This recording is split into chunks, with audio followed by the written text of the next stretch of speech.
지난 시간까지 단순 모형을 소개를 했습니다.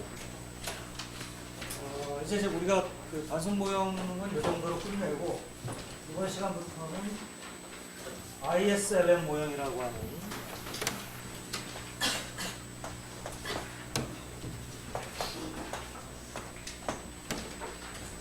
모형을 소개를 하겠습니다.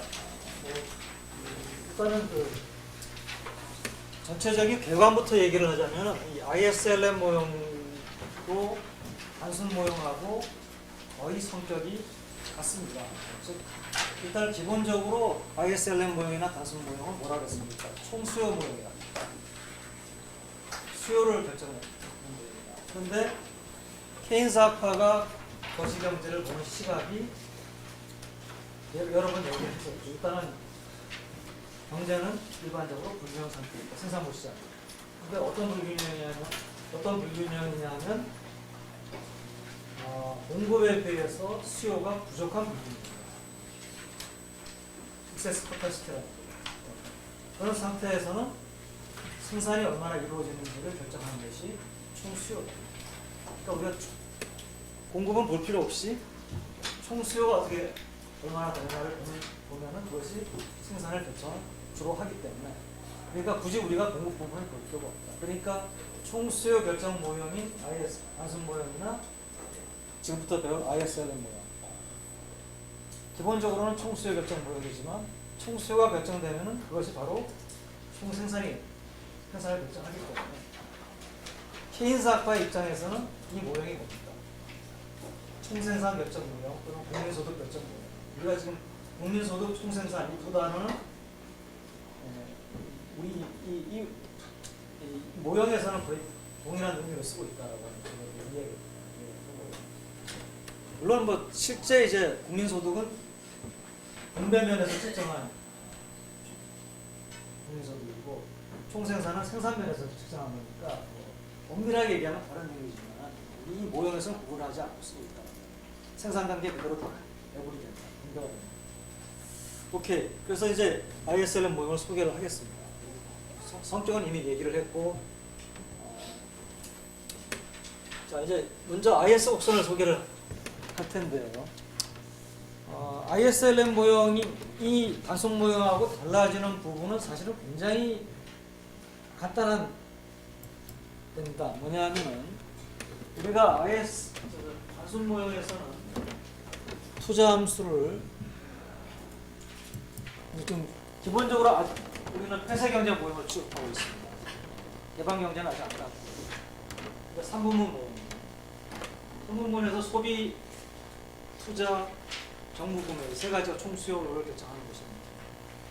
소비하고 정부구매는 단순 모형하고 똑같아요. 변한 게 없어요.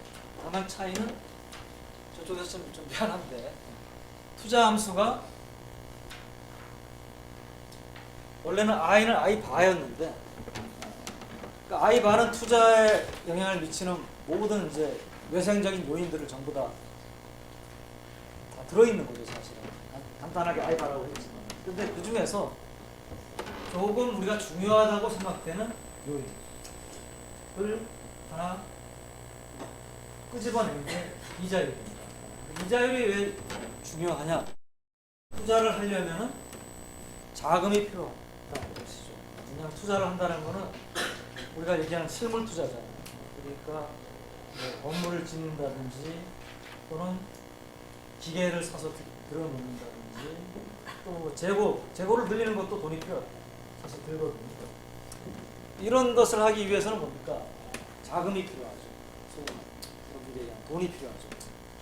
그럼 이제 이 자금을 조달해야 되는데, 자금을 조달하는 방법이 여러 가지가 있죠. 일단은 뭐 자기가 가진 자금을 쓰는 방법도 있고, 또는 다른 데서 자금을 빌려오는 방법이 있고, 두 가지 경우 모두 뭡니까? 문자가 아니죠. 자금을 이용하는 대가가.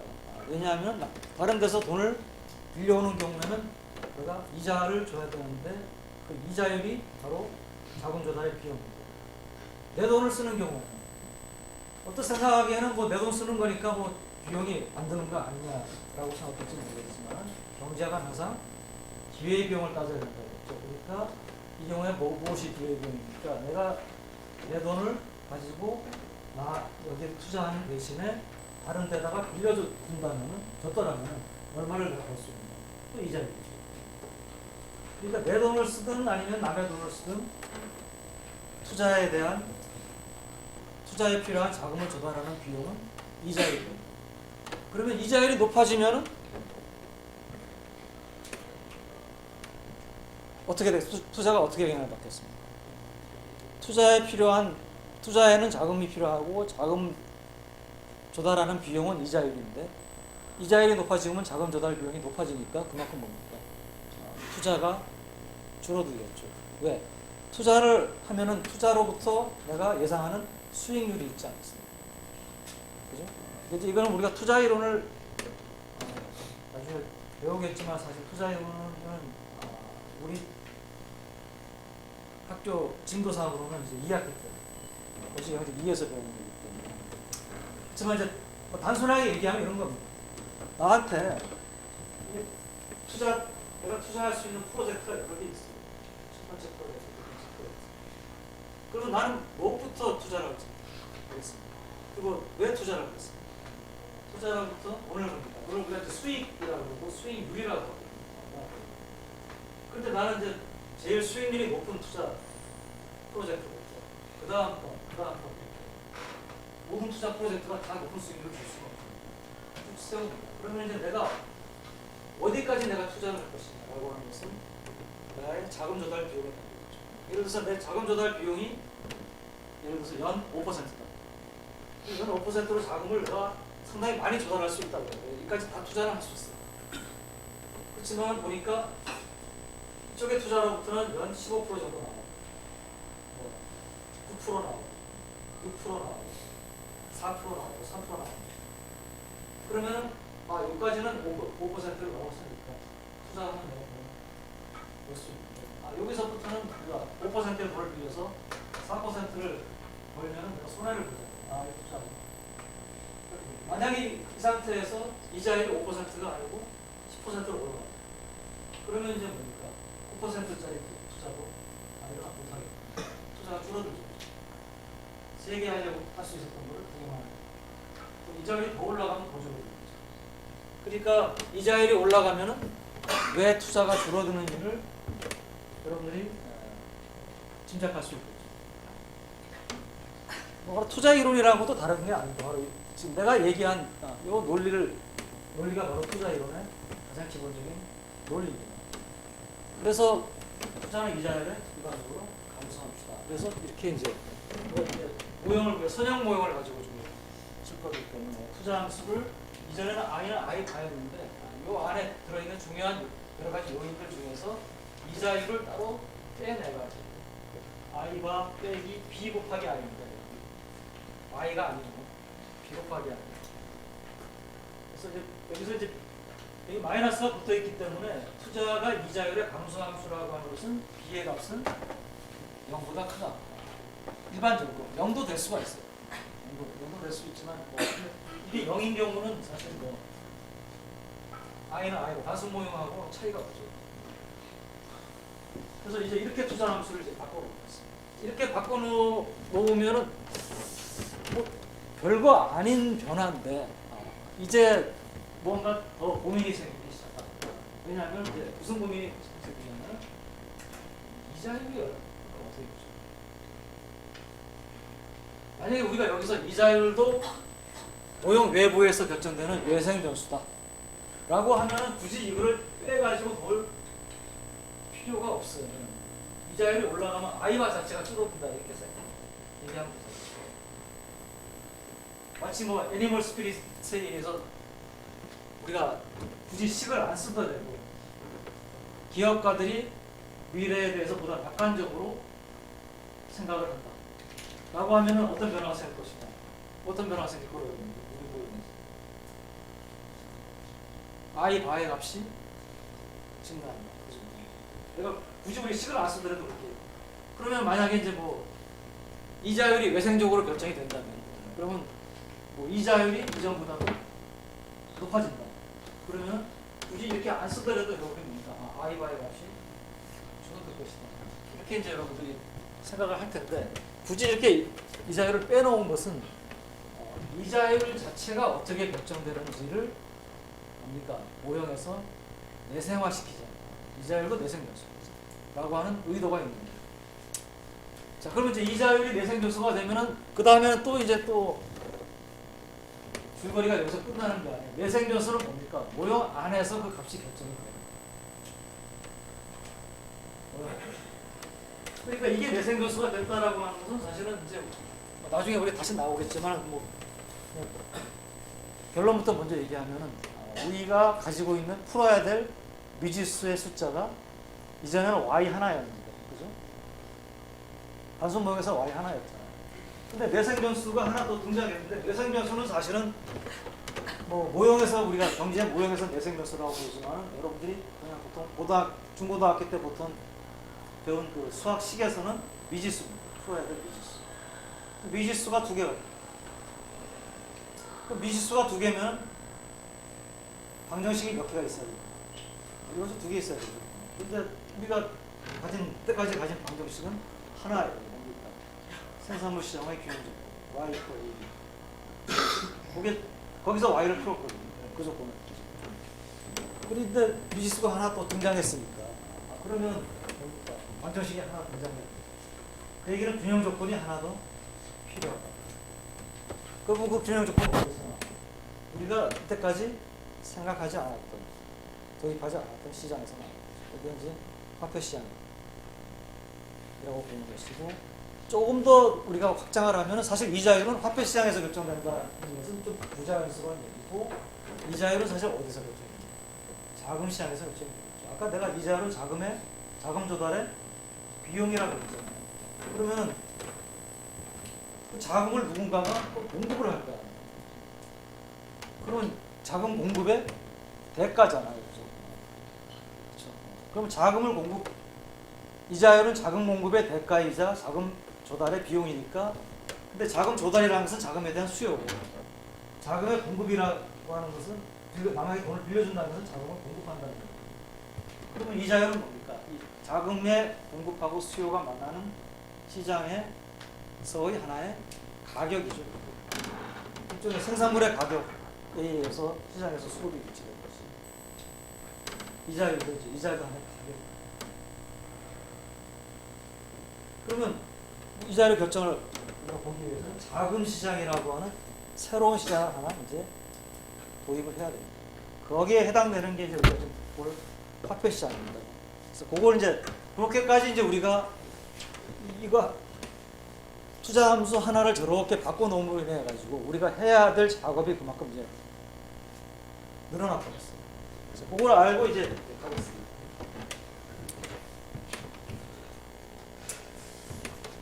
자, 이제 그 생산물 시장에 이제 IS 곡선이라고 하는 것을 이제 처음에 할 텐데, ISLM 모형은 IS 곡선하고 그 다음에 아까 LM이라고 했으니까 LM 곡선하고 이 두 곡선을 가지고 분석을 합니다. 그래서 IS 곡선을 우리가 이제 먼저 배우겠습니다. 자, IS 곡선을 이제 이라고 하는 것이 뭐냐라고 하는 것을 보기 위해서 우리가 투자 함수를 새로운 투자 함수로 바꿔놓고 단순 모형을 그대로 우리가 적용을 해봅시다. 단순 모형 어떻게 됩니까? 단순 모형은 균형 조건의 y는 AD였죠. 그 다음에 AD는 뭡니까? C 더하기 I 더하기 G였죠. 그리고 C 대신에는 소비 함수 집어넣고, I 대신에 투자 함수 집어넣고, G 대신에는 정보금 넣어가지고 이제 정리를 항목끼리 정리를 하면 A 바라고 하는 게 나와요. 이 A 바는 우리가 단순 모형에서 보니까 A 바하고 동일합니다. 더하기 스몰 C 바 여기까지 동일한데 이 I 안에 뭡니까? I 바 빼기 BI라는 게 있었죠. 그 마이너스 BI 하나가 더 들어옵니다. 그럼 Y 이퀄 A 바 플러스 C 바 마이너스 BI인데 지금 이 바가 그어진 것이나 아니면 소문자로 되어 있는 것은 숫자나 같습니다. 근데 그러면 그런 I도 물론 소문자네요. 뭐 이거는 이제 우리가 이자율 I를 대문자 I로 쓰면 투자하는 I라고 이제 씁니다. 그거는 아닙니다. 소문자. 요거는 이제 내생변수. Y도 내생겼죠. 그러니까 생산물 시장의 균형 조건에서 이게 없었을 때는 내생겨서 하나니까 Y가 얼마가 이렇게 나왔는데 여기에 들어옴으로 인해 가지고 그리고 여기에 내생겼으니까 미지수니까 안 풀리죠. 풀리지는 않지만 우리가 뭔 구할 수 있습니까? 결국 뭐냐면 생산물 시장의 균형 조건은 하나의 Y 값으로 나오는 게 아니고 식 하나의 미지수가 두 개니까 뭡니까? 이 식을 조건을 충족시키는 Y하고 I의 값들이 굉장히 많이 존재하겠죠. 그래서 IS 곡선이 이제 의미가 바뀌죠. 뭡니까? 생산물 시장을 균형시키는 운명수급과 이자율의 조합입니다. IS 곡선. 쉽게 여러분들은 식에 익숙하니까 생산물 시장의 균형 조건은 Y 있고 중간에 생략하고 A바 더하기 CY 마이너스 BI잖아요. 그죠? 이걸 I에 대해서 풀면 I는 B분의 A바 넘겨가지고 다시 더하기 B분의 B 마이너스 C Y인데 지금 이게 플러스가 되는 게 맞나요? 마이너스가 되는 게 맞죠? 이런 식이 나오거든요. 그럼 이거 뭐 우리가 Y하고 이쪽을 Y로 놓고 이쪽에 I로 놓고 여기다 그리면 아마 이런 우하향하는 이런 식이 되고 이 식상에 있는 모든 선상에 있는 모든 점들은 이 조건을 충족시키고 다시 말해서 이 조건을 충족시키니까 생산물 시장을 균형시킬 수 있는 모든 점들이 생산물 시장을 균형시킬 수 있는 가능성이 있습니다. 그래서 이게 IS 곡선입니다. 물론 이제 우리가 직선을 도출해 놓고는 뭐 곡선이라고 부르느냐 이거는 이제 여러 번 얘기했듯이 우리는 지금 쉽게 이걸 풀기 위해서 소비 함수라든지 투자 함수를 전부 다 선형 함수로 가정을 했죠. 그렇지만 원래 소비하고 투자 함수가 꼭 이렇게 선형일 이유는 없어요. 그러니까 투자 함수가 지금 y 이퀄 bi지만 뭐 지금 여기서 나와 있는 투자 함수는 선형 함수지만 꼭 이게 아니고 뭐 i는 예를 들어서 이렇고 i 프라임이 네거티브다 이러면 이것도 투자가 이자율의 감소 함수 그런 그러지 i라고 하는 함수 형태는 주지 않았지만 이 투자 함수가 이자율의 감소 함수라고 하는 것만 주면은 투자 함수의 성질을 충족시키거든요. 그건 난리니하죠 일반적으로. 그러니까 굳이 우리가 제너럴하게는 일반적으로는 투자 함수를 이렇게 쓰면은 이자율의 감소 함수인 투자가 이자율의 감소 함수가 나타날 수 있죠. 좀 풀이를 좀 쉽게 하기 위해서 선형 함수도 저렇게 가정을 했기 때문에 우리 그림에서는 선형으로 나오지만 일반적으로는 비선형이 이렇게 맞겠죠. 오케이. 그래서 이제 우리가 수식으로는 도출을 했습니다. 우리가 일반적으로 IS 곡선은 곡선인 게 맞아요. 비선형. 그렇기 때문에 우리는 지금 수식으로는 이렇게 굉장히 여러분들이 선형 함수를 가정을 하면 수식으로는 굉장히 쉽게 우리가 도출을 할 수가 있어요. 그렇지만 이것이 일반성이 좀 떨어지죠.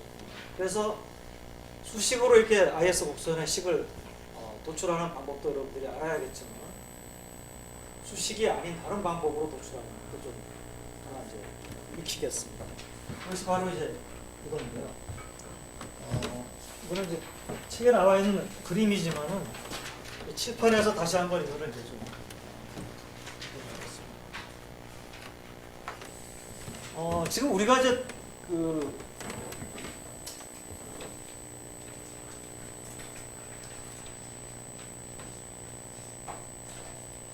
지금 이제 우리가 하려고 하는 게 좀 뭐냐면 예를 들어서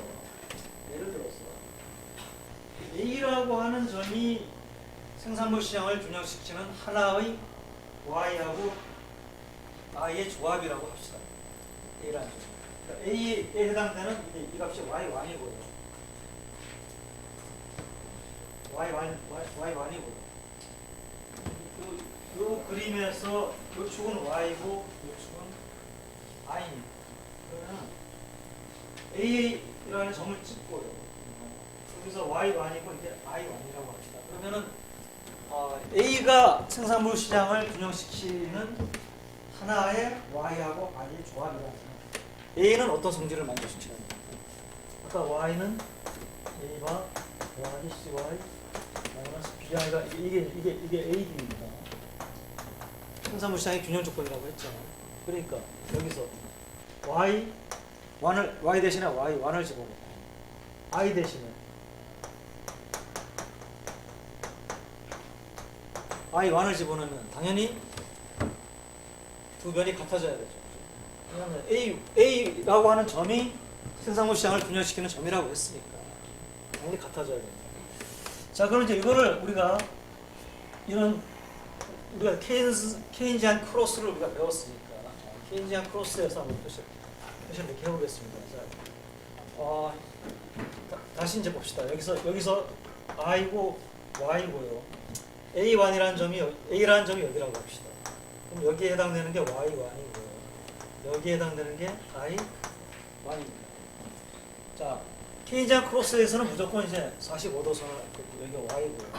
여기는 이제 y도 측정을 하고 ad도 측정을 하죠.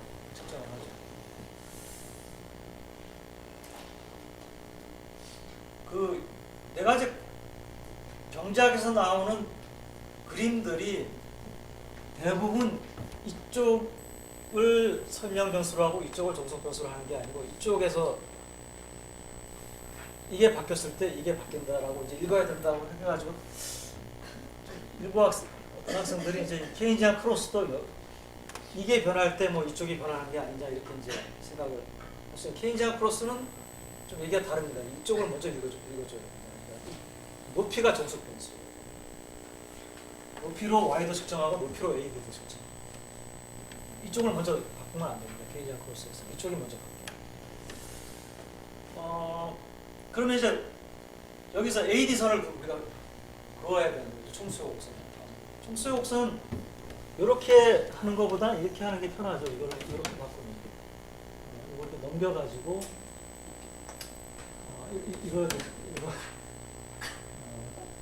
사이 하는 A바 마이너스 BI 더하기 CY. 총수요 곡선은 A바 빼기 BI 더하기 CY.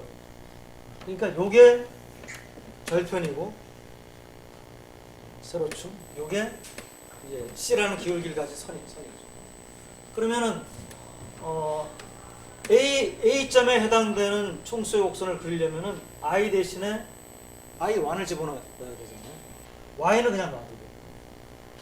그래서 여기 만약에 여기가 A바 빼기 BI1이라고 합시다. I 대신에 I1을 넣었어요.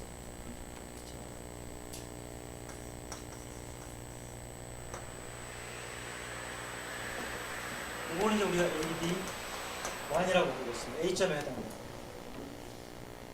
그러면 우리가 뭘 압니까? 이 A점에서 생산물 시장이 균형을 이룬다는 걸 알기 때문에 두 선이 만나는 점에서의 이 Y값이 A점에 해당되는 Y값하고 같아져야 된다.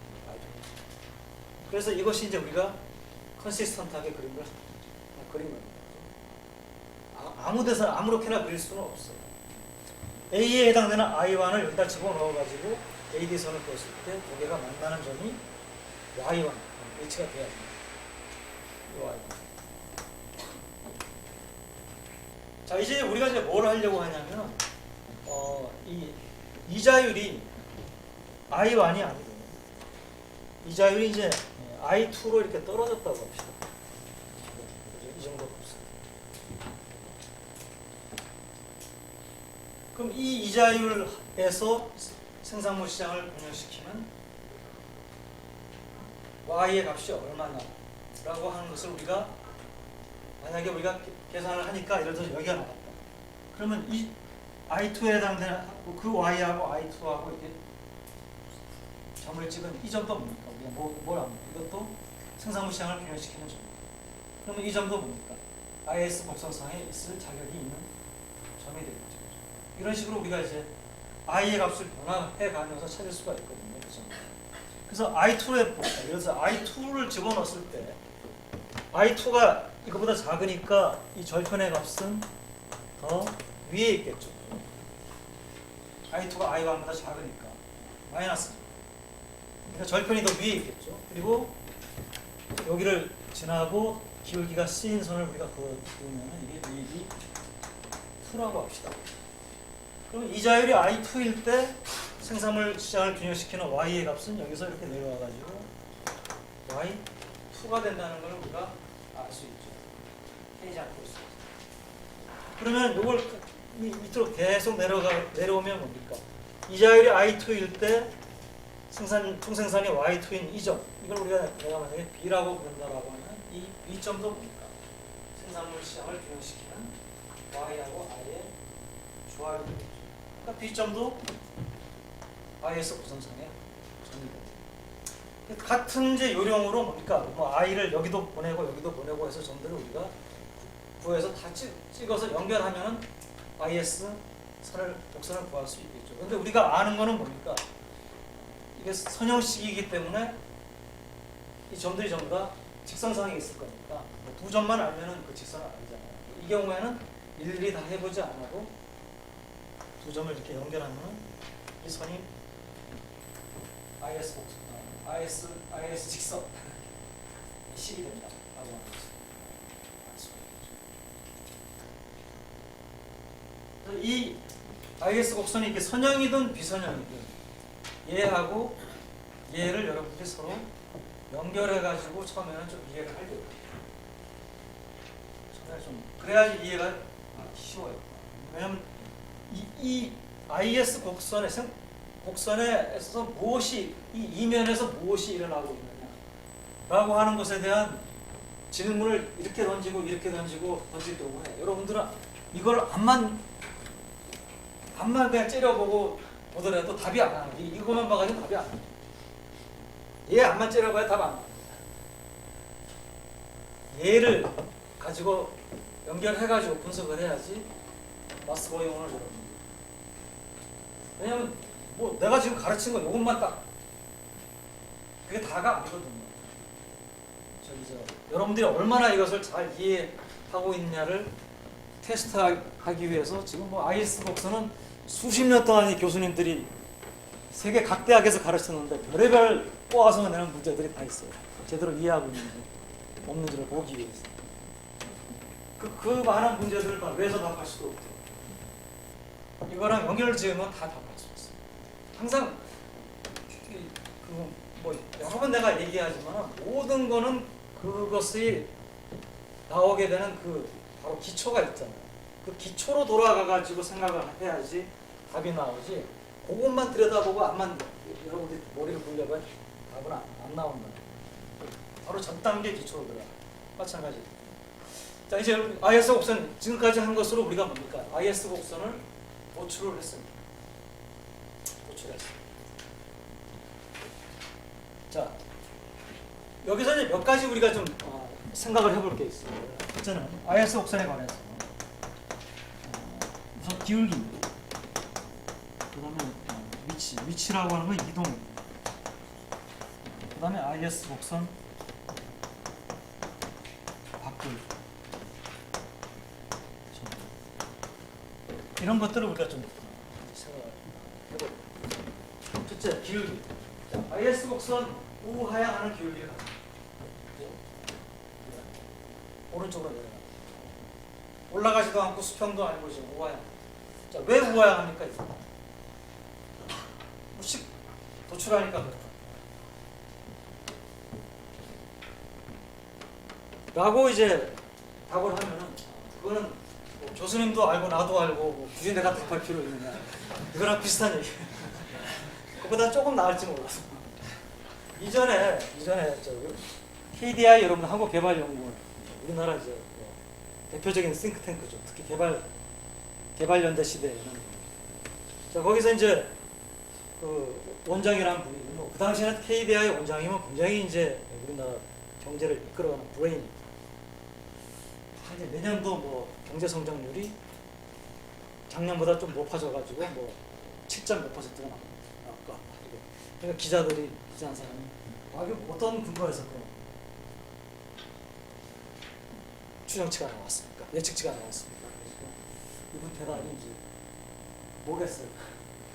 컴퓨터를 돌리니까 그렇게 나왔습니다. 그래 이게 아니죠. 여러분들도 알듯이 뭡니까? 이 대답은 뭡니까? Y는 CIG니까 이제 뭐 내년에 소비 심리가 좋아질 것 같다, 아니면 뭐 이제 개방 경제가 되면 세계 경제가 좋아서 수출이 잘 될 것 같다. 여러분들도 답할 수 있는 그거를 이제, 그러니까 뭐 이거는 사실 뭐 그 사람이 몰라서 그런 게 아니고 이제 제가 답을 잘못 읽고 한 거죠. 그러니까 이제 여러분들은 왜 IS 곡선이 우하향하느냐? 그러면 이제 이렇게 답을 하는 게 사실은 직관적으로 IS 곡선은 뭡니까? 생산물 시장을 균형시키는 Y하고 I의 조합입니다. 그러면 이제 IS 곡선의 한 점에서 출발해가지고 예를 들어서 Y가 늘어났다고 해요. 그럼 이제 Y하고 I가 그러니까 같은 방향으로 움직여야지 생산물 시장의 균형을 이룰 수 있느냐, Y와 I가 반대 방향으로 움직여야지 생산물 시장의 균형을 이룰 수 있느냐. YI가 서로 같은 방향으로 움직여야지 생산물 시장의 균형을 이룰 수 있다면은 IS 곡선은 기울기가 플러스여야 되죠. 같은 방향. 같은 방향이라는 게 올라가면은 Y가 커지면 I도 커져야 되고, Y가 작아지면 I도 줄어야 되고. 그러니까 이건 반대 방향으로 움직여야 돼. 그럼 왜 반대 방향이냐? Y가 늘어나면은, 아니면 뭐 I가 늘어나는 것부터 해도 되죠. Y가 늘어나면 뭡니까? 이전하고 동일한 I 수준에서, 이자율 수준에서 어떤 변화가 생깁니다. 생산물이 더 늘어나. 생산물 시장에 초과 공급이 생기죠. 그러면 그 초과 공급을 해소시키기 위해서는 뭡니까? 총수요가 늘어나줘야 됩니다. 총수요가 늘어나주려면 이자율은 뭡니까? 떨어져야 됩니다. 그러니까 두 개가 서로 반대 방향으로 움직여야지만 생산물 시장이 새로운 균형에 도달할 수가 있어요. 같은 방향으로 움직이면 Y도 늘어나고 I도 늘어난다. 그러면 수요는 줄어들고 생산은 늘어나서 오히려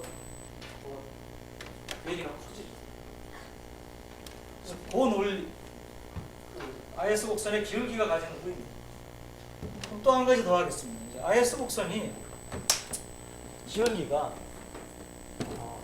이렇게 나올 수도 있고 이렇게 나올 수도 있습니다.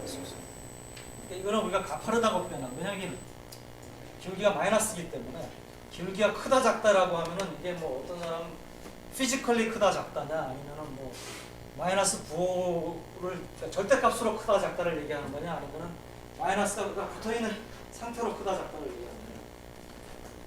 마이너스가 붙어 있는 상태로는 이게 기울기가 큰 거죠. 이게 절대값으로는 이게 기울기가 크고 이게 그러니까 왜 헷갈리니까 우리는 그냥 우리 좋은 우리나라 말 가파르다 완만하다. 기울기가 완만하다. 가파르다. 이건 혼동이 없죠. 그래서 이제 그렇게 표현을 할 텐데, 그러니까 뭐 영어로도 똑같습니다. 스티퍼하다. 스티퍼하다.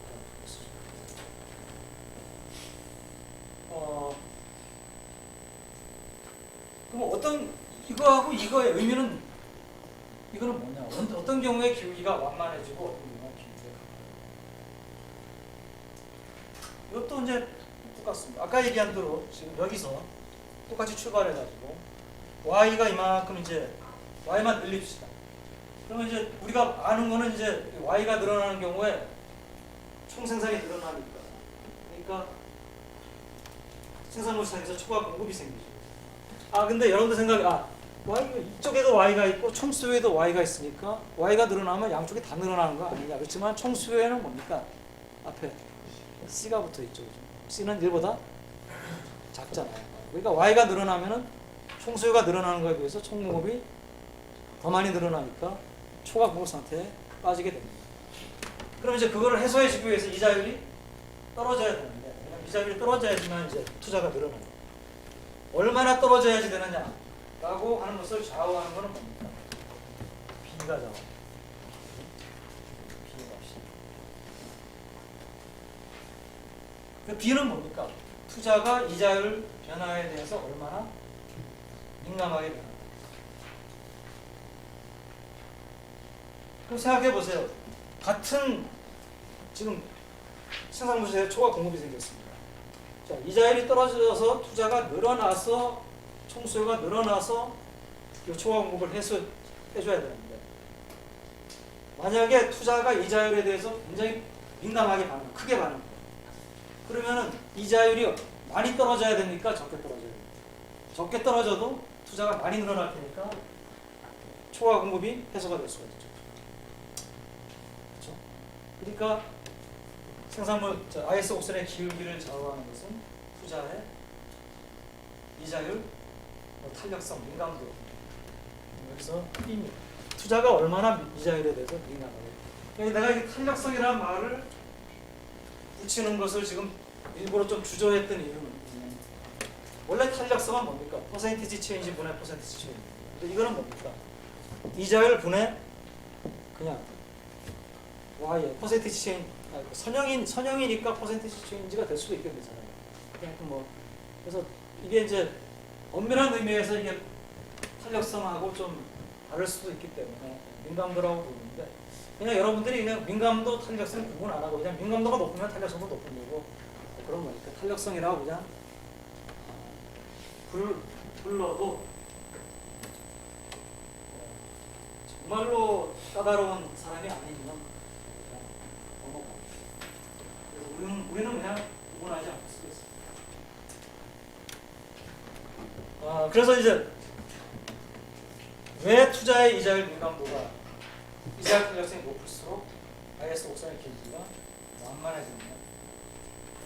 우리가 수식으로 이거를 하면 너무나 쉬워요. 수식으로 하면은 I는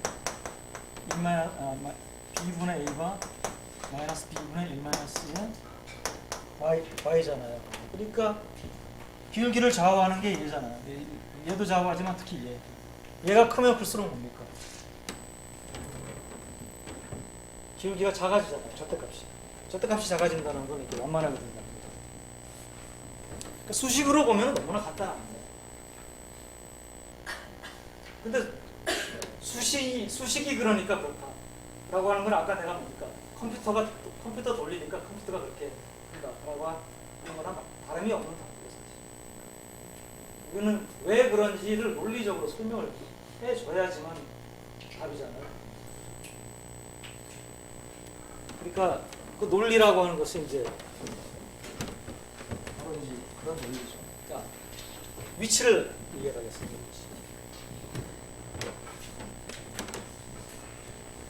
기울기고 그 다음에 위치라고 하는 건 이제 이동폭인데요. 이제 IS 곡선은 일반적으로 이제 그냥 이렇게만 있는 게 아니고 이동을 할 수가 있어요. IS 곡선이 있는데 IS 곡선이 이렇게 이동할 수 있어요. 그러니까 아까 얘기한 대로 IS 곡선이 기울기가 변하는 것은 사실은 그렇게 흔한 경우는 아닙니다. 왜냐하면 이 IS 곡선의 기울기에 영향을 미치는 건 뭡니까? B라든지 C라든지 이런 애들인데, 이건 프라이빗라고 했죠. 상수라고 했죠. 개수. 이 개수는 일반적으로 뭐 개수도 전혀 안 변하는 건 아니지만 일반적으로 뭡니까? 이 개수들은 어느 정도 사람들의 습성이라든지 이런 것에 의해서 결정됩니다. 단기간 내에는 그렇게 막 변하는 건 아니라는 거예요. 그래서 기울기에 관해서는 우리가 보통 뭐라면 기울기가 변하는 게 아니고 A라고 하는 나라는 사람들의 습성이나 경제 주체들의 습성이 IS 곡선의 기울기가 이 정도고, B라는 나라는 IS 곡선의 기울기가 완만하고, 이렇게 얘기를 하면 이거는 맞을 수 있고 좀 더 현실에 가까워요. 반면에 이제 이 IS 곡선의 이동은 이거는 뭡니까? 이제 프라이미터하고 관계된 것이 아니고 외생 변수하고 관계된 것입니다. 왜 그러냐? 지금 여러분들 IS 곡선이 이동한다는 의미가 뭐냐면 요 점을 생각해보세요. A점입니다. 여기 지금 아까 I1이었죠. 그리고 이자율이 I1일 때 총생산이 Y1이면은 생산물 시장이 균형을 이루었습니다. 근데 어떤 충격이 왔어. 충격이 와가지고 이자율이 I1일 때 총생산이 Y1이 아니고, 그래서 Y1 다시로 커져야지만 균형을 이룰 수 있다. 그러면 사실은 같은 논리로 다른 이자율 수준에서도 총생산이 커져야지 균형을 할 수가 있어요. 그러니까 모든 이자율 수준에서 이전보다도 총생산이 더 커져야지만 생산물 시장의 균형을 이룰 수 있다면 IS 옥선이 오른쪽으로 이동합니다. 반대의 경우는 왼쪽으로 이동합니다. 그러면 그런 경우가 어떤 경우인지 한번 봅시다. 예를 들어서 지금 여기가 A바 마이너스 BI 1이었다고 합시다. 그러면 우리가 이렇게 내려오면 요점이 바로 Y1이 된다는 걸 아까 설명했었죠. 지금 이제 어떤 충격이 왔는데 그 충격이 뭐냐면 A바의 값을 증가시킬 수 있는 어떤 충격이라고 합시다. 그럼 그 충격은 여러 가지가 있었죠. 발음 때문에 이제 더 이상 얘기를 안 하겠습니다. A바 안에 뭐가 있는지. 그래서 이제 어떤 충격이 와가지고 A바 다시가 됐어요. 그죠? 근데 A바 다시의 값은 A바보다도 크다고 합시다. 그러면은 이자율은 이전하고 똑같이 I1이라 하더라도 요 절편의 값이 더 커지겠죠. 그러면 생산물 시장을 균형시키는 Y는 Y1이 아니고 여기서 내려와서 이게 Y1 다시가 되겠죠. 그리고 생산물 시장을 균형시키는 점은 I1하고 Y1을 우리가 찍은 A점이 아니고 이건 내가 너무 오른쪽으로 갑니다. 이걸 이렇게 내려와 가지고 I1하고 이 Y1 다시입니다. Y1 다시가 만나는 A 다시라고 하는 A 다시점이 뭡니까? 생산물 시장을 균형시키는 점. 그러니까 뭡니까? IS 옥선은 더 이상 이게 아니에요. 왜냐하면 A와 A 다시는 반드시 지나야 되잖아요. 그러면서 직선이니까 우리가 뭐 생각하면 이걸 지나야 되는데 사실 다른 점도 우리가 다른 I도 이자율 수준에서의 점들 다른 점들도 따져보면은 같은 논리로 뭡니까? 다 오른쪽으로 이동을 했겠죠. 그래서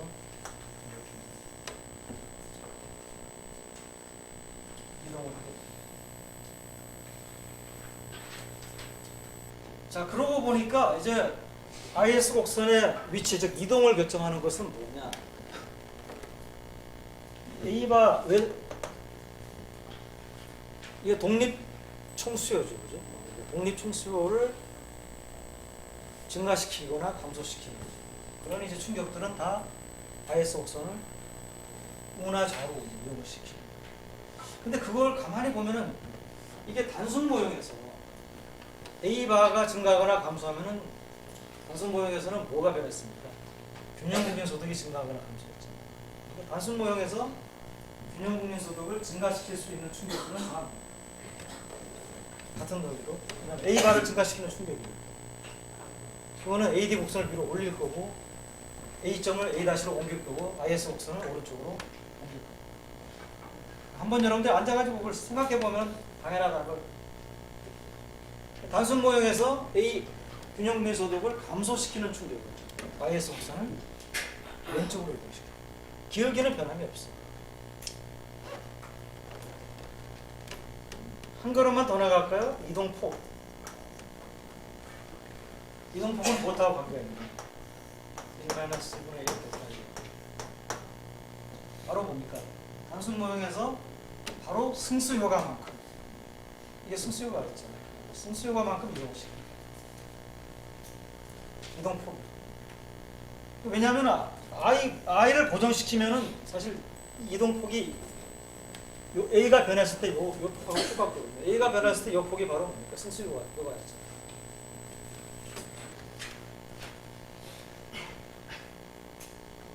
그래서 이동 설명했습니다. 마지막으로 곡선 바깥에 접니다. 아까 우리가 처음에 그렸던 그 그림을 한번 생각해 봅시다. 여기 있고 요거는 이거는 이제 A바 다시가 아니고 A바 빼기 BI2고요. 여기가 A고요. 여기 Y1이고 여기 A에 해당되는 점이죠.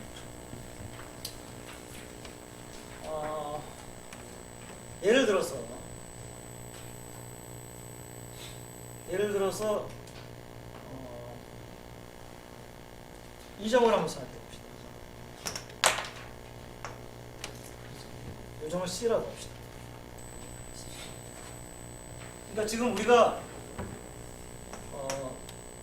이자율이나 국민소득은 일반적으로는 마이너스의 값을 가질 수가 없죠. 근데 최근에 또 이자율이 마이너스 이자율도 막 나와서 그거는 뭐 우리가 좀 단언을 할 수는 없지만 일반적으로 이제 우리가 일반적이라고 하는 것은 정상적으로는 마이너스 값을 가지는 게 이상하네요.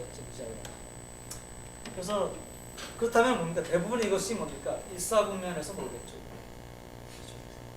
근데 IS 곡선을 중심으로 해가지고 이 일사분면이 두 개로 나눠지죠. IS 곡선보다 밑에 있는 쪽과 위에 있는 쪽. 물론 IS 곡선 상에 있는 점들도 있지만은 얘네들은 우리가 무슨 상태인지를 압니다. 그러니까 생산부 시장이 균형인 상태. 그러면 이쪽이나 이쪽은 당연히 생산부 시장이 불균형인 상태에 있죠. 이게 만약 균형이면 IS 곡선이 끝까지 다 커버를 해야 되죠.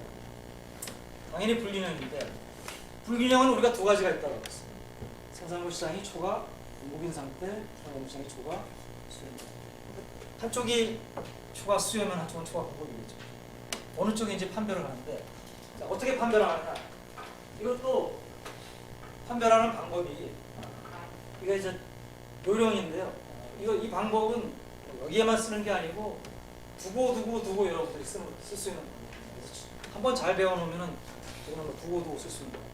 이걸 판별할 때 C하고 뭘 비교하면 좋겠습니까? IS 분상에 있는 한 점하고 비교를 해야죠. 근데 이렇게 비교를 하면 복잡해요. 왜?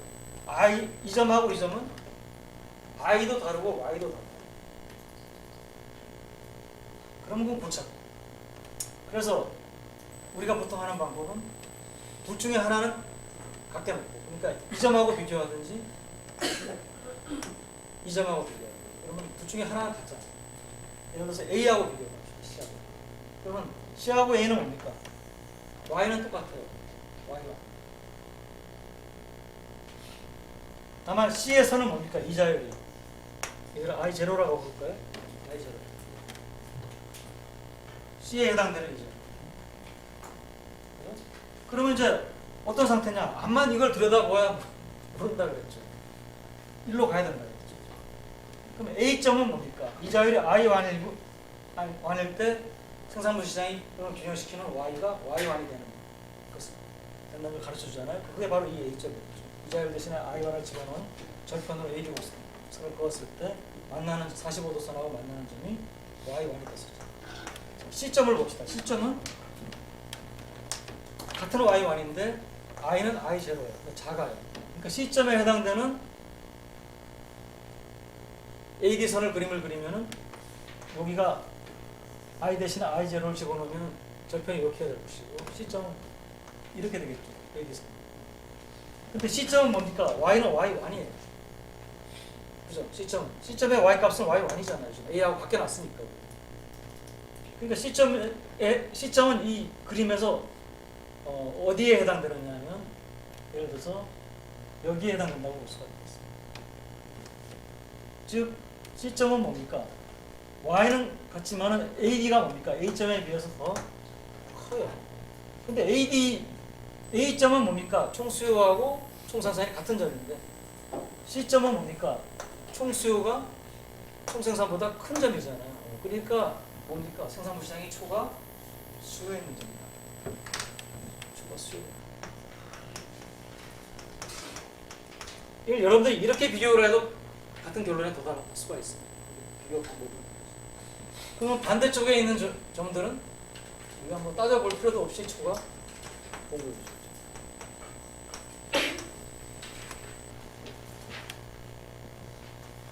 이거는 응용. 현재 경제가 시점에 있다.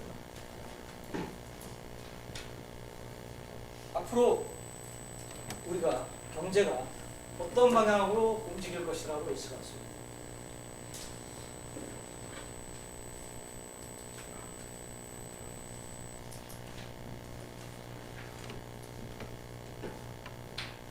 이것도 여기서 물론 봐야 되겠죠. 여기서 초과 수요라고 했잖아요. 자, 우리 생산부 시장이 초과 수요에 있습니다. 그 다음에 어떤 일이 일어난다고 했습니다. 초과 수요가 있다라고 하는 것은 생산하는 것보다 더 많이 팔리잖아요. 생산자 입장에서는 계획되지 않은, 의도되지 않은 재고 감소가 발생합니다. 아이고 이건 생각보다 물건 많이 팔리네? 더 생산해야 돼. 그거 우리가 단순 무역에서 배운 논리잖아요. 생산량이 늘어나는 방향으로 우리가 간다는 겁니다. I에 대해서는 우리가 얘기를 아직 할 수 있는 충분한 인포메이션이 없어요. 그래서 여기서 지금 Y에 대해서는 얘기를 아직 쓸 수가 없습니다. 그렇지만 Y가 늘어나는 방향으로 움직일 것이다라고 하는 걸 얘기했습니다. 자, 이제 IS 곡선 다 얘기했습니다. 이제 LN 곡선으로 가겠습니다. LN 곡선이 왜 필요하냐? 아까 얘기한 대로 우리가 투자함수를 이자율을 감소함수로 쓰다 보니까, 그리고 이자율을 내생매수로 하다 보니까 이자율이 어떻게 결정되느냐가 모형 내부에서 결정돼야 되는데, 그 이자율이 결정되는 그러면 조건 또는 시장을 우리가 봐야 돼요. 그래서 이제 우리가 LN 곡선, 우리 거시경제학에서는 LN 곡선을 화폐시장의 균형 조건이라고 이렇게 부릅니다. 근데 아까 내가 이자율이 어디서 결정된다고 했어요? 화폐시장이라고 안 그러고 자금시장이라고. 화폐라고 하는 것은, 경제학에서 우리가 화폐라고 부르는 것은 교환의 매개수요, 일반적으로. 저는 나중에 보겠지만 여러분들이 가지고 있는 지폐 뿐만 아니고 여러분들이 물건을 사면서 물건을 사는 대가로 쉽게 쓸 수 있는, 내가 이걸 제시했을 때 상대방이 잘 받아주는, 그건 모두 우리가 화폐라고 볼 수가 있어요. 그러니까 지폐는 당연히 화폐고, 지폐 이외에 이제 뭡니까? 여러분들이 보통 예금 또는 뭐 자유 이출액식 예금에 가지고 있는 잔고. 왜냐? 그 자유 이출액식 예금에 가지고 있는 잔고는 필요하면은 현금 인출기에 뛰어가가지고 현금을 뺄 수도 있고, 또는 뭡니까? 데비카드. 데비카드가 뭐라고 우리가 직불카드? 직불카드? 체크카드. 안 써서 체크카드. 그 체크카드 쓰려면 은행 계좌에 연결된 계좌에 돈이 없으면 안 되잖아, 지금. 크레딧 카드는 좀 다릅니다. 크레딧 카드는 이거는 지불 수단이지만 뭡니까? 돈을 꿔서 지불하는 거죠. 그래서 그거는 좀 다른 거예요. 크레딧 카드는 의미가 좀 달라요. 같은 지불 수단으로 쓰이죠. 그래서 이제 요거는 여러분들 계좌에 있는 예금이나 아니면 현금이 이제 화폐라고 하는 것이죠. 이자율이 왜 화폐 시장에서 화폐에 대한 수요하고 공급에 의해서 결정되는 거거든요. 화폐 수요는 뭐고 화폐 공급은 또 뭐고. 그러니까 이게 사실은 잘 연결이, 엄밀하게 여러분들 생각하면 잘 연결이 안 돼요. 사실은 이제 그 연결을 우리가 할 겁니다. 사실 이자율은 자금시장이죠. 자금시장이라고 하는 것은 이제 자금이 필요한 사람은 이자율이라고 하는 비용을 치르고 자금을 쓰는 거예요. 그 다음에 돈이 남아도는 사람은 이자율이라고 하는 대가를 받고 돈을 빌려주면 공급하는 거야. 그 거기서 결정되는 게 맞아요. 왜냐하면 돈을 남아서 빌려주겠다는 사람이 많으면 자금의 공급이 수요보다 늘어날 것이고, 그러면 자금의 가격이 뭡니까? 이자율이라고 해서 이자율이 떨어질 거예요. 반대로 돈을 쓰겠다는 사람이, 자금을 쓰겠다는 사람이 많으면 자금의 수요가 많다는 거죠. 자금을 쓰겠다는 건 자금의 수요잖아요. 그러면 자금의 가격이 뭐라고 했습니까? 이자율이잖아요. 이자율이 올라갑니다.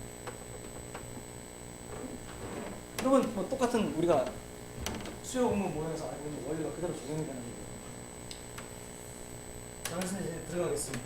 이제 우리가 지금 왜 화폐 시장, 왜 우리가 자금 시장의 균형을 보려고 하는데 왜 화폐 시장을 보려고 하는 게 뭐 조금 좀 근본적인 얘기고 철학적인 얘기지만 이걸 먼저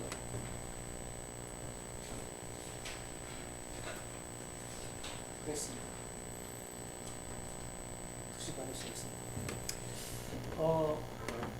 이건 이렇게 보면 됩니다. 일단은 우리가 내가 다른 사람에게 이제 돈을 빌려주는 거잖아요. 그러면 이제 이게 뭐 은행이든 뭔가 이거는 뭡니까? 내 입장에서는 이제 대출이라고 하는, 돈을 빌려줬으니까 채권이라고 하는 자산입니다. 재산. 화폐도 재산입니다. 그러니까 화폐든 남에게 돈을 빌려주는 거든 뭐 보통품을 사는 거든 집을 사는 거든 다 뭡니까? 내가 내 재산, 웨스를 보유하는 여러 가지 형태죠. 여러 가지 형태가 있습니다. 그리고 그 웨스는 무엇에 의해서 만들어져요? 저축이 쌓여서 만들어져요. 그래서 저축은 플로우라고 그랬는데 그 플로우가 쌓여서 만들어진 웨스는 스탁이라고 했죠. 마치 이제 여러분들이 그 무탱크가 있는데 무탱크에 뭐 시간당 5리터씩 물이 들어간다. 그러면 이거는 플로우잖아요. 이건 저축이에요. 근데 이게 한 5시간 들어가니까 25리터가 쌓였다. 이거는 스탁이에요. 이건 25리터가 무탱크 안에 있다라고 하는 거는 시간을 지금부터 언제까지 측정하는 게 아니고 딱 멈추고 측정해도 25리터가 있는 거 아니에요. 스탁이죠. 그래서 플로어가 쌓여서 스탁이 되는 거죠. 자, 그래서 이제 웨스라고 하는 게 이제 저축에 모여서 웨스가 되고, 그런데 그 웨스를 보유하는 여러 가지 형태가 있어요. 근데 웨스를 왜 우리가 다양한 형태로 보여요? 그거는 여러 가지 다양한 자산들이 웨스를 보유하는 형태로서 서로 성격이 다르기 때문에 그렇죠. 우리가 웨스를 보유할 때 여러 가지가 있습니다. 뭐 저들 이게 이제 여러분들이 뭐 이제 그 재무 관리나 이런 데서 배우겠지만은 뭐 수익률, 그다음에 위험은 이제 수익률이 변동할 수 있는 가능성이 위험이거든요. 그러니까 뭐 수익률이 항상 5%가 변동하지 않는다. 위험이 없는 겁니다. 내가 5% 예상을 하지만 4% 나올 수도 있고 6% 나올 수도 있고. 이게 바로 위험입니다. 예상했던 수익률하고 수익률이 달라질 수 있는. 근데 뭐 우리는 그 위험은 따지지 맙시다. 위험은 따지지 말고 일단 우리가 웨스를 보유하는 목적이 수익률 하나만 있다. 그러면 당연히 수익률이 높은 걸 보유하려고 하겠죠. 근데 우리가 화폐하고 그 다음에 화폐 이외에 이제 뭐 남한테 돈을 빌려주거나 이런 거 비교를 해보면 수익률 면에서는 화폐가 개인이 없고요. 우리가 명목 수익률만 가지고 따진다라고 하면 화폐는 뭐니까 돈, 현금을 쓰는 거죠. 현금 수익률 제로죠. 근데 돈을 빌려주면 빼이지 않는 이상은 뭡니까? 내가 플러스의 수익률을 받잖아요. 다만 요새 뭐 이자율이 낮다 하더라도 아직 우리나라는 네거티브는 아니잖아요. 은행에 돈을 예금합니다. 1%나 2%나 받을 수 있어요. 그런데 실제로는 우리는 화폐를 보유를 하거든요. 여러분들 주머니에도 10,000원짜리, 5만원짜리 가진 사람들이 있거든요. 그걸 보유하거든요. 또 예금도 마찬가지예요. 예금 중에서 여러분들 정기 예금을 하면 조금이라도 이자를 더 받는데 자유 입출식 예금에 잔고를 어떻게 좀 넣어봅니다. 자, 그래서 이제 요게 뭐냐. 우리가 크게 재산이라고 하는 것을 굉장히 단순화시킵니다. 두 가지 형태로만 생각합니다. 두 가지 형태에서. 하나는 화폐고, 하나는 채권이라고 부르는 재산. 성격이 어떠냐? 채권이라고 하는 것은 수익을 목적으로 보유하는 재산. 이자율이 발생합니다. 그럼 화폐는 뭐냐? 화폐는 수익률은 뭐 거의 제로거나 아니면 굉장히 낮지만 왜 내가 화폐를 보유하느냐? 지불수단, 교환의 모습. 내가 뭐 지하철을 타거나 아니면은 뭐 요새는 뭐 하루 이게 직불수단 발달해서 그렇지만 내가 막 혹시 뭐 커피숍에서 커피를 사 먹는다라고 할 때 은행에 내가 정기예금이 있거나 아니면 뭐 친구한테 돈을 10% 보류로 빌려줬다. 돈이 필요한데 그럼 친구한테 쫓아가가지고 내 돈 내놔라 해가지고 지불하 하면은 불편하잖아요, 그죠? 그걸 우리가 거래 비용이라고 얘기하는 거예요. 트랜잭션 코스트라고. 그러니까 트랜잭션 코스트가 있으면은 뭡니까? 트랜잭션 코스트를 줄이는 방향으로 우리가 사람들은 움직입니다. 그 논문 한 10페이지도 안 되는 논문 트랜잭션 코스트에 대해서 논문을 쓴 사람이 코즈라는 사람이 이걸 가지고 노벨 경제학상을 받았습니다. 그러니까 그만큼 중요한 개념이에요. 트랜잭션 코스트는 경제학에서. 물론 뭐 지금 내가 얘기한 이런 심플한 개념은 아닐 거고 그 사람이 있습니다. 자, 그런데 그래서 이제 우리가 두 가지가 있습니다. 하나는 이제 수익률은 낮지만은 지불 수단으로 보유하는, 하나는 수익률 때문에 보유하는. 이 두 가지만 있다고 합시다. 그래서 두 가지는 내가 보유하고 있습니다. 그러면 여러분들이 각각이 여러분들 이 사람 태연이 재산이 얼마냐? 그러면 뭡니까? 이 모형하에서는 뭡니까? 얘를 가지고 있는 현금 화폐가 얼마고 채권이 얼마고 더하면 딱 여기다 WI는 MI 더하기 BI입니다. 우리 제 커리어 같이 했기 때문에 알아. 그 다음에 그러면 이제 뭐 옆에 사람한테 참 미안해. 잘 모르는데 옆에 사람 이제 두 번째 사람도 MI 더하기 BI. 그래서 다 이제 각각이 다 이렇게 더하면 돼. 각각이 가진 채권하고 화폐 더하면 되겠죠, 재산. 그럼 경제 전체의 재산은 뭐예요? 그럼 모든 사람의 재산을 더하면 되잖아요. 모든 사람의 가지고 있는 화폐를 더하면 경제 전체의 화폐 더하기 경제자의 이게 현재 가지고 있어요. 이제 그럼 이걸 이게 W는 M 더하기 U, 이거는 이제 I를 안 붙이면 경제 전체입니다. 현재 가지고 있는 거예요. 이건 현재 가지고 있는 거는 현재 이 순간에 경제 전체의 화폐 공급량, 채권 공급량입니다. 자, 그 다음에 이제 수요가 있습니다. 수요는 뭡니까? 내가 화폐하고 채권을 이렇게 구성을 바꾸고 싶다. 그래서 이제 어떻게 되겠습니까? 만약에 이 사람이 이제 바꾼다면 WIT, D라고 하는 것을 소문자로 썼죠. WID가 아니고 MI D가 있고요. 보유하고자 한 화폐의 양이고 그다음에 WI D입니다. 근데 왜냐하면 내가 지금 가지고 있는 건 MI WI지만은 이거를 내가 바꾸고 싶을 수도 있잖아. 지금 내가 화폐 10,000원 있고 채권 50,000원 있는데 조금 내가 좀 어디 좀 저녁에 뭐 데이트를 해야 되기 때문에 뭐 화폐를 20,000원 정도 가지고 싶다. 그러면 현재 가지고 있는 건 10,000원인데 이건 20,000원 가지고 싶다는 거야. 그럼 10,000원은 현재 가지고 있는 것이고 20,000원은 디맨드입니다. 그럼 내가 바꿀 수 있잖아요. 근데 바꾸는데 내가 가지고 있는 게 지금 10,000원, 50,000원인데 내가 수요니까 가지고 싶은 거라고 해가지고 그럼 화폐는 20,000원, 채권은 70,000원, 90,000원 가지고 싶다. 가져집니까? 이 순간에? 그러려면은 한참 동안 저축이 쌓여야 돼요. 근데 이 구성을 변화시키는 거는 지금 변화시키고 싶어요. 왜냐하면 스탁이기 때문에 지금 바로 이 순간에 변화시킬 수 있고. 그러면 그 변화는 뭡니까? 내가 가지고 있는 WI의 한도 내에서만 내가 구성만 바꿀 수 있죠. 이거는 WI는 다시 MI 더하기 이 WI가 뭐냐? BI죠. 더하기 BI.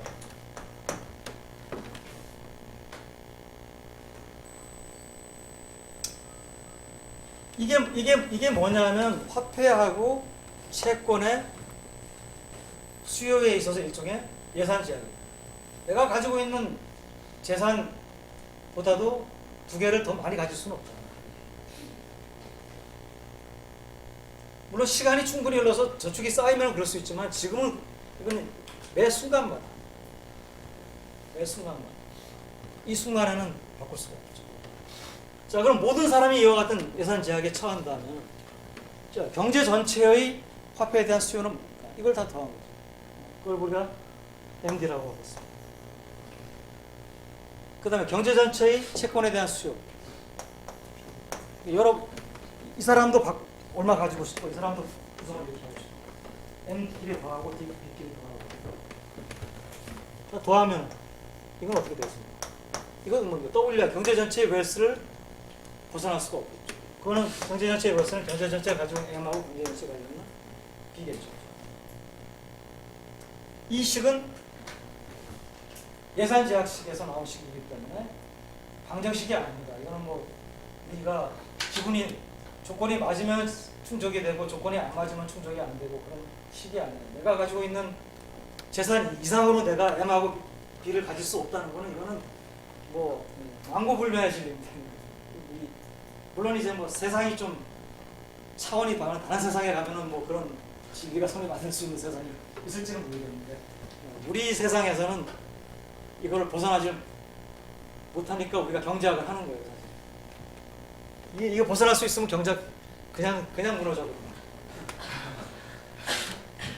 자, 그러면은 이게 이제 항상 성립이 되면 이게 우리가 이걸 빼고 이거를 항상 성립이 돼야 되니까 항등식이라고 해요. 적었어요. 이걸 넘깁시다. MD는 M 더하기 BD 빼기 B는 항상 뭡니까? 이 합은 항상 제로가 돼요. 그러면 이제 예를 들어서 요거는 자금 시장이에요. 그죠?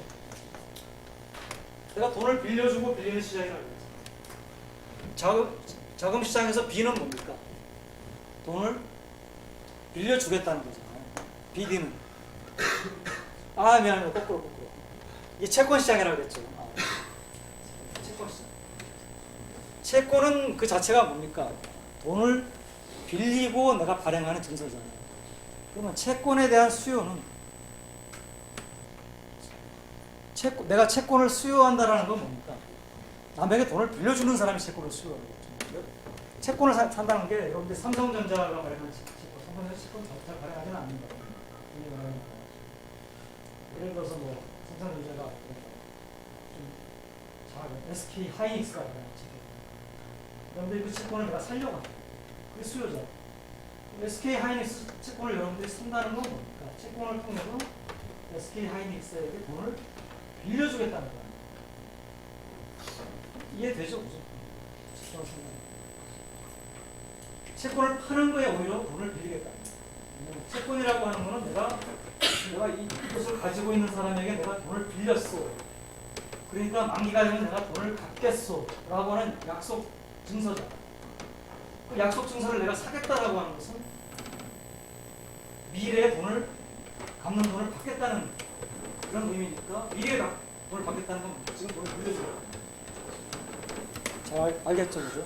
채권이라고 하는 것의 성격을 여러분들이 이해하면 채권에 대한 수요는 돈을 빌려주겠다는 거고 채권의 공급은 오히려 돈을 빌리겠다는 겁니다. 자금 공급, 자금 수요입니다. 그럼 이게 공급이고 수요든 간에 두 개가 같으면 자금 시장이 균형을 이루는 거죠. 요거는 뭡니까? 화폐 수요, 화폐 공급. 그러니까 이거는 뭡니까? 화폐 시장에서의 초과 수요고 자금 시장에서의 초과 수요도 많이 나가죠. 채권의 초과 수요죠. 그러면 이게 항등식이기 때문에 우리가 뭘 알 수가 있습니까?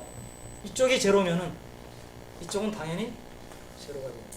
그럼 이쪽이 제로면 이쪽이 당연히 제로가 돼요. 그러면 그걸 제로로 만드는 가격은 뭡니까? 이자율 하나입니다. 얘 하나가 이쪽도 제로로 만듭니다. 왜냐면 두 중에 하나가 제로면은 다른 쪽은 당연히 제로가 돼야 되니까 조건이 두 개, 균형 조건이 두 개인 것 같지만 사실은 미지수가 두 개면 난리가 나요. 이 조건이나 이 조건이나 같은 조건. 너무 어렵게 생각하지 말고요. 이쪽 시장이 균형을 이룬다라고 하는 것이나 이쪽 시장이 균형을 이루는 것이나 완전히 뭡니까? 같은 얘기죠. 그러니까 우리가 따로따로 볼 필요가 없죠.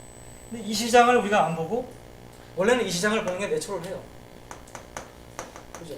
자금 시장은 이자율은 자금의 대가니까. 근데 우리는 이 시장을 볼 겁니다. 왜 이 시장을 보느냐? 여기 있어요. 화폐 공급. 화폐 공급이 뭐냐면 중앙은행이 공급하는 화폐 양입니다. 이게 뭐하고 관계가 있으냐면 통화 정책하고 관계가 있습니다. 그래서 우리가 이자율의 결정을 얘기할 때 이쪽을 봐도 되고 이쪽을 봐도 되는데 이쪽을 주로 모형에서는 이제 이걸 가지고 모형을 하는데 그 이유는 통화 정책을 모형에다가 직접 도입을 할 수 있기 때문에 그렇습니다. 또 한 가지는 양쪽 이쪽을 보나 이쪽을 보나 같은 이자율이에요. 장황하게 뭐 이거 설명을 했지만은 이 정도로 해서 이제 이해하고 여러분들이 사실 뭐 이걸 얘기를 안 하면은 나중에 이제 우리가 나오는 질문을 대답하기가 어렵습니다. 그래서 우리가 여기는 화폐 시장의 균형 조건은 채권 시장의 균형 조건하고 마찬가지고, 이거는 화폐와 채권을 다 더한 자산 시장의 균형 조건 또는 뭐 자금 시장의 균형 조건, 이런 얘기를 같이 해주는 거랑 마찬가지입니다. 이해가 되죠? 자, 그러면 이제 화폐 시장 균형 조건 얘기를 하기 위해서 이제 우리는 저쪽에 채권 시장, 자금 시장이 있지만 자금 시장 직접 보지 않고 화폐 시장을 보겠다. 그럼 이제 화폐 시장은 화폐 수요하고 공급이 같아지면 화폐 시장 균형 조건. 화폐 수요하고 얘기해보겠습니다. 화폐 수요는 이 이론을 자세하게 얘기를 하지는 않겠습니다. 여기서는 그냥 ISLM 모형을 소개하는 것이 목적이기 때문에 그냥 있는 대로 그냥 수박 겉핥기식으로 좀 얘기를 하겠습니다. 화폐 수요는 원래 화폐 수요 이론이라고 하는 큰 이론 체계가 있어요. 우리 뒤에서 배울 겁니다. 이건 이야기입니다. 여기는 이제 우리가 ISLM 모형은 기본적으로 케인스 학파의 이론으로 개척됩니다. 그래서 이제 케인스 학파를 중심으로 얘기하면 케인스 학파가 가진 화폐 수요 이론이 있습니다. 그것이 유동성 선호설이라고 합니다. 이거는 뭐 케인스 학파의 이론이라고 하지만 사실은 케인스 스스로가 내놓았던 얘기입니다. 굉장히 오래된 얘기입니다. 그러니까 경제학의 역사로 보면 오래된 이론이지만 사실 경제학의 역사가 그렇게 긴 역사가 아니기 때문에 다른 학문에서 보면은 얼마 되지 않은 이론이죠. 경제학의 역사가 오래됐다 되지 않았다면 너무 좀 아니고 거시경제학의 역사는 사실 오래되지 않았습니다. 유동성 선호설을 이제 리퀴드 프레퍼런스 티어리인데요. 이거는 좀 뭐냐면 유동성이다. 유동성이라고 하는 것은 화폐입니다. 화폐를 우리가 유동성이라고 별명을 불러요. 그리고 이런 유동성 선호설은 뭐냐면 우리가 왜 화폐를 보유하느냐, 화폐를 보유하는 이유를 이제 세 가지로 이제 설명해요. 첫째는 거래적 동기. 거래적 동기는 이미 누누이 얘기하고 내가 커피를 사 마신다, 지하철을 탄다, 이럴 때 요새는 뭐 플라스틱 가지고 많이 하지만 플라스틱이 만약에 없다라고 하면 화폐를 쓸 수밖에 없는 경우가 많습니다. 거래적 동기가 있고 트랜잭션이라서 이제 LT라고 합니다. 그 다음에 예비적 동기. 예비적 동기는 거래적 동기하고 사실은 비슷해요. 그런데 뭡니까? 예기치 않은 지불에 대응해서. 그러니까 내가 그 얘기는 뭐냐면 거래적 동기는 뭡니까? 지불 수단으로서 내가 화폐를 보유하는데 뭡니까? 계획된 지불 수단, 의도된 지불 수단. 내가 저녁 때 뭐 책방에 가서 책을 현금으로 사고, 뭐 편의점에서 라면하고 뭐 사서 먹고, 뭐 이런 것들 내가 이미 계획하고 있으면 그걸 내가 현금으로 화폐로 내가 지불을 해야 된다라고 하면 내가 미리 계획을 해가지고 필요한 화폐를 찾아가지고 주머니에서 입구나. 그게 이제 예비적 동기는 이제 뭐 그 책방에 책을 사러 갔는데 내가 우연히 고향 친구를 만나가지고 차라도 한잔 해야 돼.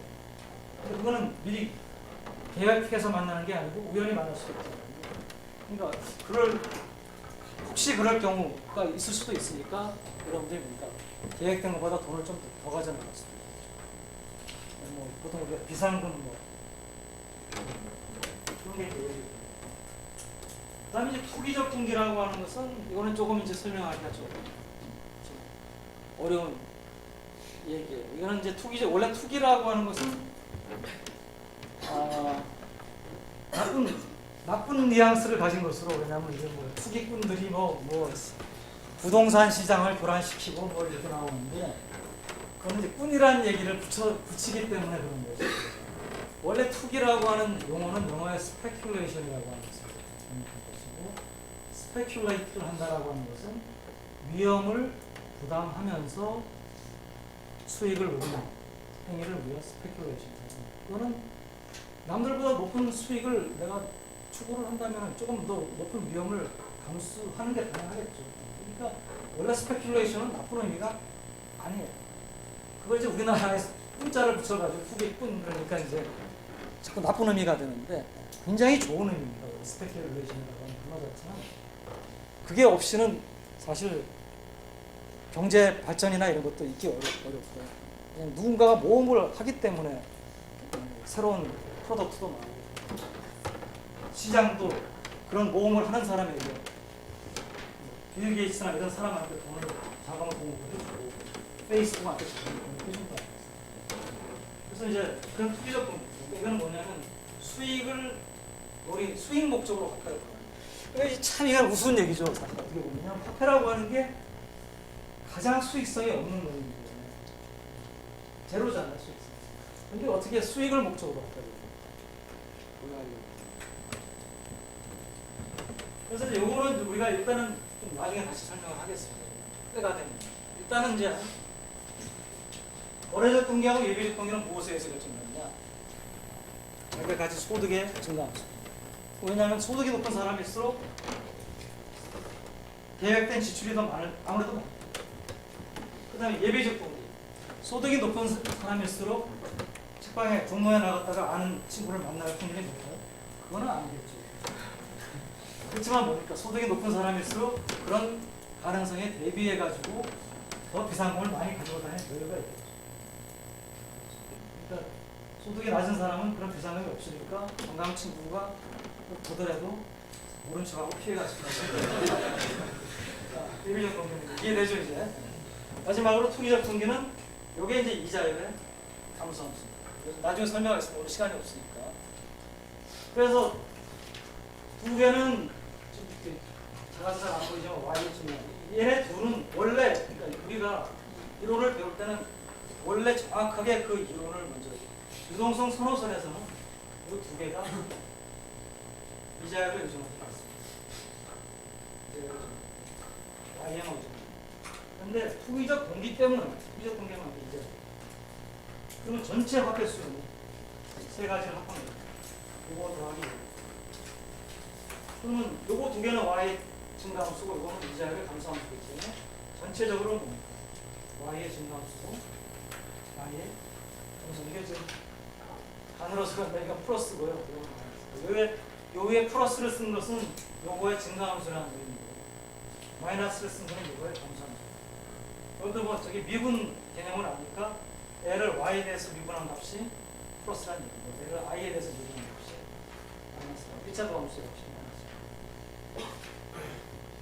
그거를 이제 우리가 또 이제 우리 계속해서 선형식을 가지고 해왔기 때문에 선형식으로 쓴 게 KY 마이너스 H. 그러면 이게 Y의 증가함수고 I가 A의 감소함수가 되려면 K하고 H의 값은 전부 다 그럼 큰 값이 돼요. 이게 이제 화폐 수요함수. 화폐 수요함수에 대해서는 다음 시간에 좀 계속해가지고 그래서 대략 목표는